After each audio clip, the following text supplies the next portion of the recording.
tersangka yang sudah ditahan dan kemudian akan ditindaklanjuti dengan pemeriksaan selanjutnya. Ada 1 orang perwira. Saya kira proses hukum terhadap para pelakunya harus dilakukan secara transparan. Tolong Bu, saya untuk keadilan Bapak. Tolong jangan ada kita ada 2 orang lagi Bapak. Dia tulang punggung buat saya.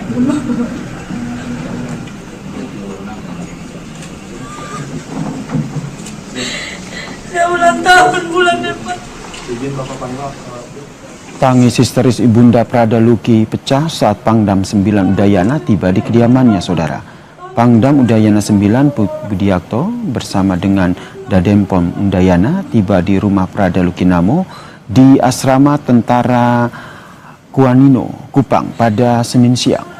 Keluarga mendesak agar kasus kematian Prada Luki Namo dapat terungkap hingga tuntas. Tolong Bu, saya untuk keadilan Bapak. Tolong jangan ada kita ada 2 orang lagi Bapak. Dia tulang punggung buat saya.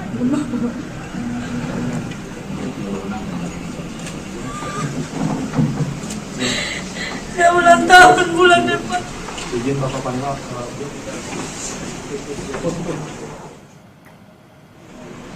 Berdasarkan penyelidikan dari tim investigasi, jumlah tersangka kasus kematian Prada Luki Namo kini bertambah menjadi 20 anggota TNI. 1 diantaranya merupakan seorang perwira TNI. Atas kasus dugaan penganiayaan yang menewaskan Prada Luki, TNI akan memproses kasus ini secara transparan dan mengedepankan keadilan bagi Prada Luki Namo.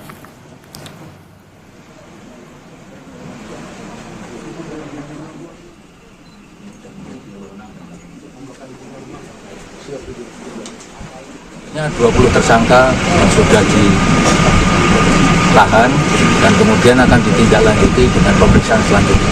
Ada 1 orang perwira.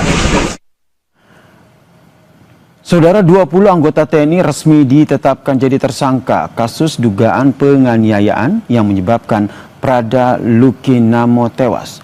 Lalu seperti apa penanganan kasus ini dan apakah diperlukan evaluasi menyeluruh terkait dengan tradisi senioritas di institusi TNI? Dan saya sangat terkejut mendengar berita ini dan saya sangat berharap bahwa penegak hukum segera memproses hukum kasus kematian Prada Luki ini agar keluarga bisa mendapatkan keadilan. Saya kira kasus penganiayaan atau bahkan penyiksaan hingga mengakibatkan kematian yang dialami oleh Prada Luki bukanlah kasus yang pertama kali terjadi. Telah berkali-kali terjadi, termasuk di lingkungan militer. Dan ini harus menjadi perhatian serius di kalangan pimpinan militer terkait dengan adanya budaya perlakuan kekerasan terhadap junior. Kita tahu Prada Luki berpangkat prajurit 2, salah satu pangkat yang paling rendah dalam hierarki militer ini. Dan seharusnya peristiwa penganiayaan ini, peristiwa penyiksaan ini tidak terjadi kalau saja ada pengawasan yang cukup di lingkungan internal militer. Karena itu, saya kira proses hukum terhadap para pelakunya harus dilakukan secara transparan. Dan para pelakunya harus mendapatkan hukuman yang benar-benar setimpal dengan perbuatannya. Jangan sampai seperti kasus di dalam mahkamah militer di Medan yang belum lama ini justru mengecewakan keluarga korban karena peristiwa pembunuhan dengan penembakan justru hanya dihukum secara ringan.